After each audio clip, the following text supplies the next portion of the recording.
The night did not begin with darkness, because darkness had never really left this place. It only changed density, like water freezing into ice, becoming harder, heavier, more final.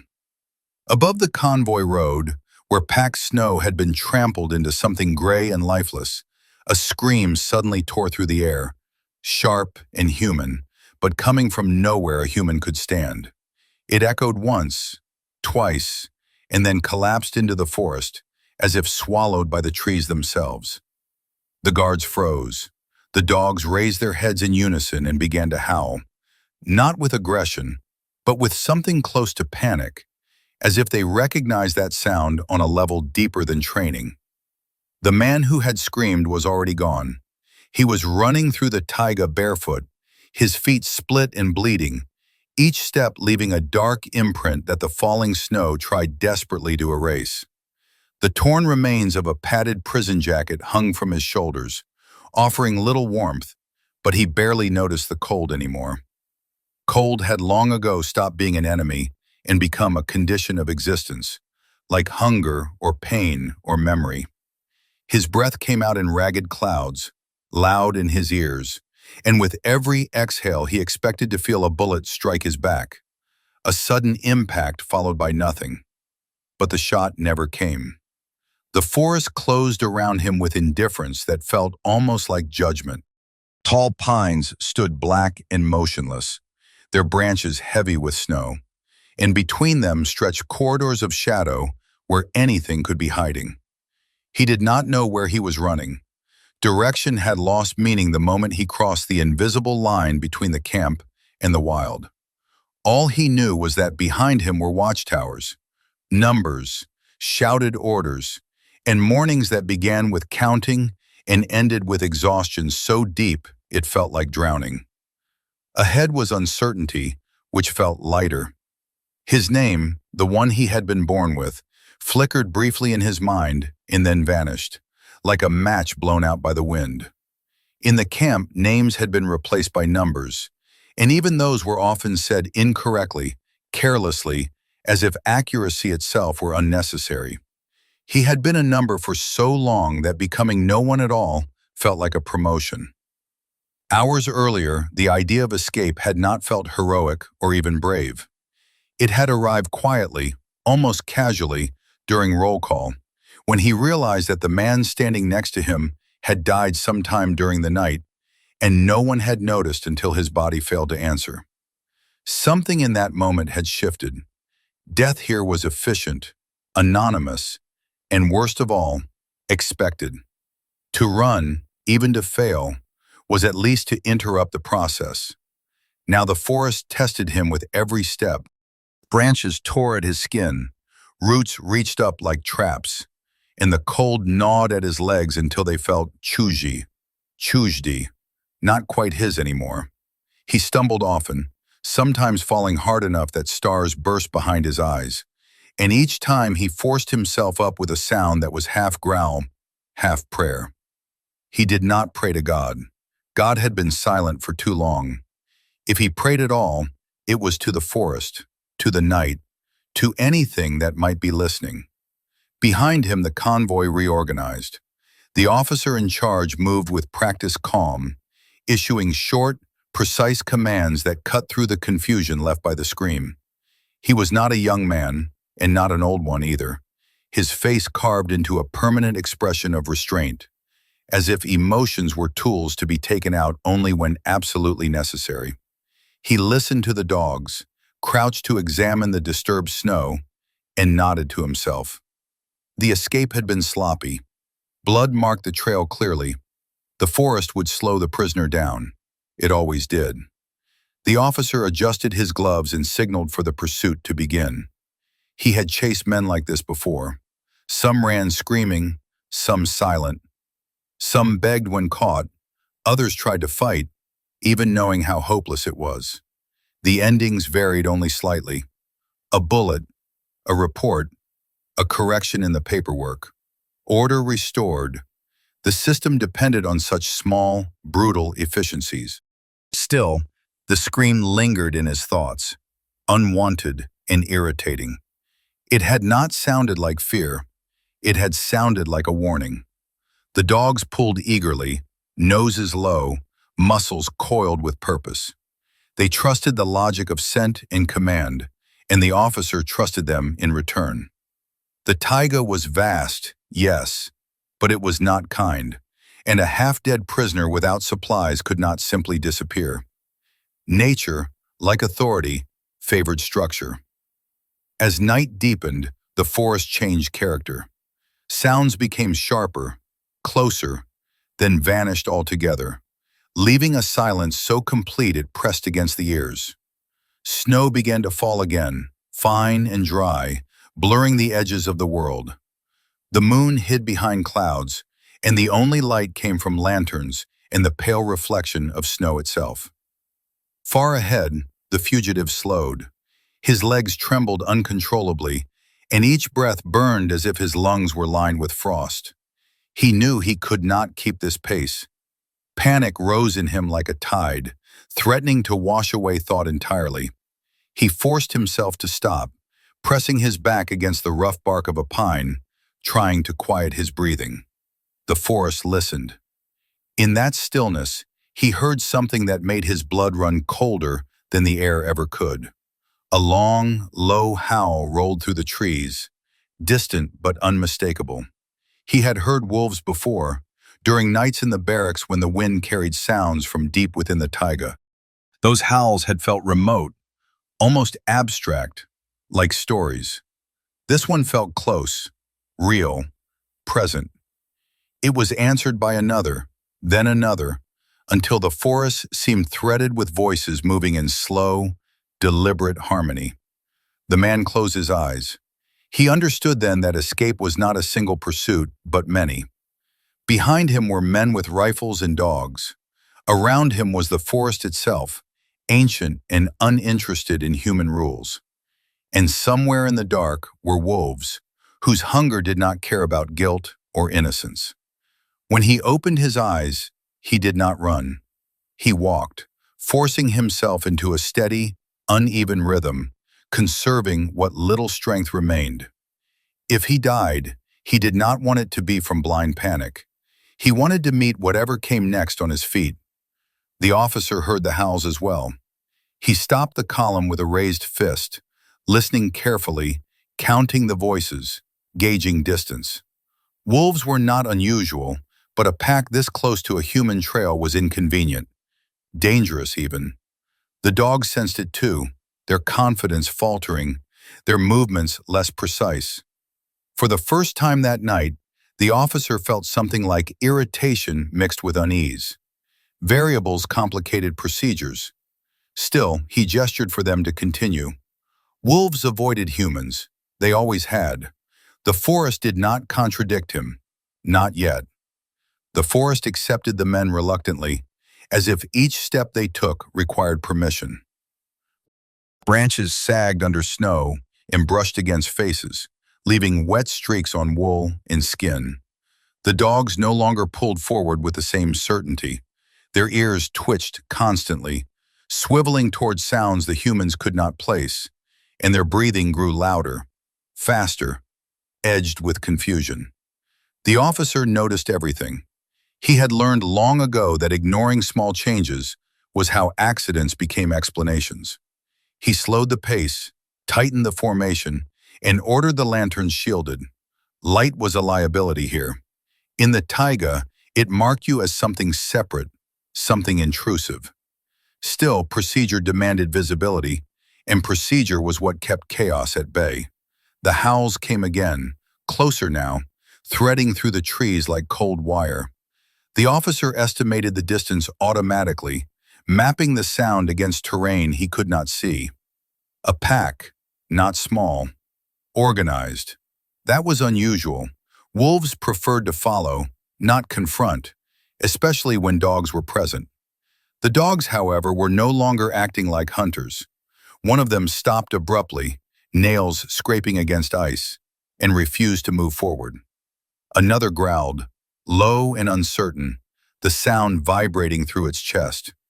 The handler cursed under his breath and tugged the leash, but the animal resisted, eyes fixed on the darkness between the trees. The officer felt a tightening behind his ribs that had nothing to do with the cold. Far ahead, the fugitive sensed the shift without understanding it. The forest had changed again, subtly but decisively. The air felt heavier, charged, as if every breath carried static. He could no longer tell whether the sounds he heard were echoes of his own movement or something pacing him from a distance. His instincts screamed at him to hide, to become smaller, to press himself into the earth and vanish. He followed that instinct. He veered off the clearer path and plunged into denser growth, pushing through low branches and thorny underbrush until his skin burned with fresh cuts.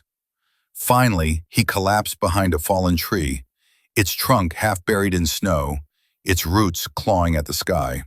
He curled in on himself, pulling his arms tight against his chest, teeth chattering uncontrollably. He listened. The wolves were closer now. He could distinguish individual voices, different pitches, different rhythms. This was not random noise. It was communication, coordination. The sound rolled through the forest with purpose, like orders passed from mouth to mouth. The fugitive expected fear to overwhelm him, but something stranger happened instead. A memory surfaced, uninvited and sharp. He remembered being a child, standing at the edge of a village at night, listening to dogs bark and wolves answer from the hills. His grandmother had stood beside him, her hand heavy on his shoulder, and said that wolves did not hate people. They simply did not recognize our rules. She had said that sometimes, when hunger was great and the world was out of balance, wolves corrected things in their own way. He had laughed then, because he had been warm and safe and believed that rules were fixed. Now, shaking in the snow, he wondered whether the forest remembered those old agreements better than humans did. The officer raised his hand again, signaling a halt. The dogs had begun to whine openly now, their training unraveling under the weight of instinct. One of them lunged suddenly to the side, snapping at something invisible, and had to be restrained with force. "This is not right," one of the men muttered, too quietly to be a complaint, but loud enough to be heard. The officer did not respond. He was watching the darkness, the way shadows seemed to rearrange themselves when no one was looking directly at them. He told himself it was fatigue, imagination, the mind filling gaps with nonsense. He had spent too many nights like this not to recognize the symptoms. Still, he unholstered his revolver. The first wolf appeared at the edge of the lantern light without ceremony, as if it had always been there and the men were only now permitted to see it. It stood perfectly still, its coat pale against the dark, eyes reflecting light with a cold, measured intelligence. It did not bare its teeth. It did not growl. It watched. A second shape materialized to the left, then a third. The dogs erupted into frantic barking, lunging against their leashes, voices cracking with terror. The handlers struggled to maintain control, boots slipping on packed snow. The officer assessed the situation rapidly. Wolves posturing, testing boundaries. They wanted the dogs. That much was clear. Dogs were rivals, competitors, intruders wearing the scent of man. This was not about the prisoner. This was about territory. "Forward!" he ordered sharply. "Do not stop!" The command broke the paralysis, but it was already too late. The wolves moved with terrifying speed. They did not charge blindly. They flowed. One moment they were at the edge of vision, the next they were among the dogs, striking with precision that bordered on cruelty. Teeth flashed. Fur and snow exploded into motion. The night filled with sounds that tore at the nerves. High-pitched yelps, snapping jaws, the dull thud of bodies hitting the ground. A handler screamed as a leash ripped from his hands, the sudden force sending him sprawling. Another fired his rifle, the shot cracking uselessly into the trees. The wolves did not scatter. They adapted. The officer fired twice, aiming carefully, forcing himself to breathe. One wolf dropped, a dark shape collapsing into the snow, but the pack did not retreat. They closed ranks, or tightening the circle around the dogs, cutting them off from the men with terrifying efficiency. This was not a hunt. This was an execution. The dogs, trained for pursuit, for obedience, for violence under command, died without understanding why their masters could not protect them. Their cries rose and then cut off one by one, swallowed by the forest as if they had never existed. The officer felt something fracture inside him, something old and deeply buried. Not fear, not yet. Something closer to disbelief. The rules were breaking. Nature was not behaving correctly. A wolf lunged toward him, close enough that he saw the steam of its breath, the scars on its muzzle. He fired instinctively, the recoil jolting his arm. The animal fell, but even as it did, others surged forward, forcing the men back, separating them, breaking the formation entirely. "Retreat!"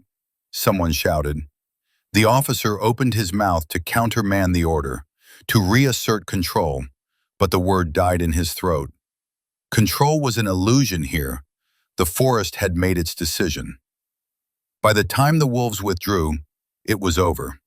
The snow was trampled and darkened, bodies twisted at unnatural angles. No dogs remained alive. The pack vanished as suddenly as it had appeared, melting back into the trees, leaving only silence and the sound of men breathing too fast. The officer stood alone among the wreckage, revolver hanging uselessly at his side. His ears rang. His heart pounded with a violence that frightened him more than the attack itself. The fugitive heard everything. From his hiding place, he listened to the chaos rise and fall, each sound etching itself into his memory. He smelled blood, thick and metallic, carried on the air. He understood then, with a clarity that bordered on revelation, that the wolves had chosen. They had not chosen him. He waited a long time before moving. When he finally crawled out from behind the fallen tree, the forest felt different again. Lighter, as if a door had closed behind him. He did not thank the wolves. Gratitude felt inappropriate, almost insulting. This was not mercy. This was balance. He turned away from the sounds of the men and walked deeper into the taiga, letting the snow cover his tracks, his pain, his past. The officer did not follow. He gathered the remaining men, what few there were, and ordered a withdrawal.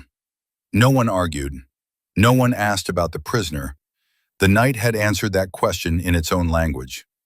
As they moved away, the officer looked back once, into the forest that had humiliated him, corrected him, spared him.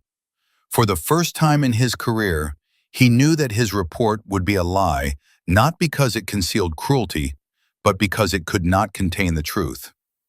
Morning came without ceremony. There was no sunrise, only a gradual thinning of darkness, as if the night grew tired of holding its shape. The sky turned the color of old ash, and the forest emerged piece by piece, revealing branches broken by struggle, churned snow, dark stains already crusting over with frost. The fugitive walked until the world stopped spinning. Each step now felt detached from his will, as though his body were moving out of habit rather than intention. He no longer felt his feet. Pain had receded into something dull and distant, replaced by a deep, spreading numbness that frightened him more than agony ever had. He knew enough to understand what that meant. Cold did not always kill loudly. Sometimes it persuaded. He found the hut by accident. It stood slightly apart from the trees, a crooked structure half swallowed by snowdrifts, its roof sagging like the back of an exhausted animal. The door hung askew on one hinge, creaking softly when he pushed it open. Inside, the air smelled of rot, old smoke, and abandonment. There was a broken table, a rusted stove, and nothing else. He collapsed on the floor. For a long time, he lay there staring at the low ceiling, watching frost creep along the beams. His thoughts drifted in and out, unanchored. Faces surfaced and dissolved. Voices spoke without sound. At some point, he realized he was laughing, a weak, broken sound that startled him into silence. He was alive. That fact felt unreal, almost offensive, like an error that would soon be corrected. Sleep came hard and heavy, dragging him under without dreams. When he woke, the light had shifted again. Time had passed, though he could not tell how much. His body screamed at him in 1,000 small ways, reminding him that survival was not a single event, but a continuous negotiation. He forced himself to sit up, to move his fingers, his toes, counting what still obeyed him. Outside, the forest was quiet. Too quiet. He stepped out of the hut cautiously, squinting against the pale daylight. Snow fell gently, softening the violence of the previous night. No tracks were visible near the hut. No wolves, no men, no dogs, only trees. He stood there, swaying slightly, and understood with sudden clarity that he had crossed into a space where the rules that had governed his life no longer applied. There would be no sirens, no shouted orders, no siren calls of authority chasing him down. There would also be no rescue. Freedom, he realized, was not a destination. It was exposure. He began to walk again. Far behind him, the convoy reached the camp before nightfall. The officer submitted his report in the cramped administrative building that smelled of ink and damp paper. His handwriting was steady, his language precise. He wrote that the prisoner had escaped during transfer, that pursuit was initiated according to protocol, that the trail was lost due to weather conditions and wildlife interference. He noted the loss of the dogs as an unfortunate but unavoidable incident. He concluded that the fugitive was presumed dead, having no supplies and no chance of survival in the taiga. The report was accepted without comment. No one asked about the details. No one wanted them. That night, alone in his quarters, the officer removed his gloves and stared at his hands for a long time. They were clean, unmarked, capable, hands that had signed orders, fired weapons, enforced law, hands that had been useless when the forest decided otherwise. He slept poorly. In his dreams, he heard howling that was not threatening, not angry, but patient. Days passed. The fugitive moved deeper into the taiga, guided by instinct more than thought. He learned quickly, because learning was the difference between breath and silence. He drank from streams, broke branches to chew the sap, trapped small animals with clumsy, bleeding hands. He failed often. He endured. The forest did not help him. It simply did not stop him. His beard grew thick. His clothes fell apart. He began to resemble the land he walked through, rough and anonymous. Sometimes he spoke aloud, just to hear a human voice, but the words came out fractured, unfamiliar. Language itself felt like a relic from another life. One evening, as he crouched by a small fire hidden between rocks, he heard footsteps. Not wolves, human. He froze, heart hammering, every muscle ready to bolt. A figure emerged from the trees, wrapped in furs, carrying a rifle older than any he had seen in the camp. The man stopped when he saw the fugitive, eyes narrowing, calculating. They studied each other in silence. The hunter spoke first, asking no questions, making no accusations. He asked only whether the fugitive was hungry. The answer, when it came, was a nod. They shared food. They shared nothing else. When dawn came, the hunter pointed east, said a single word that might have meant river or village or border, and vanished back into the trees. The fugitive walked east. Years later, long after the war had shifted and names had changed, a man appeared in a settlement near the edge of another country. He spoke little. He worked hard. He avoided uniforms. People gave him a name that was not his and stopped asking questions when he did not answer. He lived. Back in the north, The officer aged. The system rewarded him, promoted him, trusted him. Yet something had lodged in his mind like a splinter that never worked its way out. He began to read old reports differently, noticing patterns he had once ignored. Disappearances, corrections, convenient conclusions. One winter, he requested access to the archives. There, among thousands of pages, he found his own report, yellowed, unremarkable, perfect.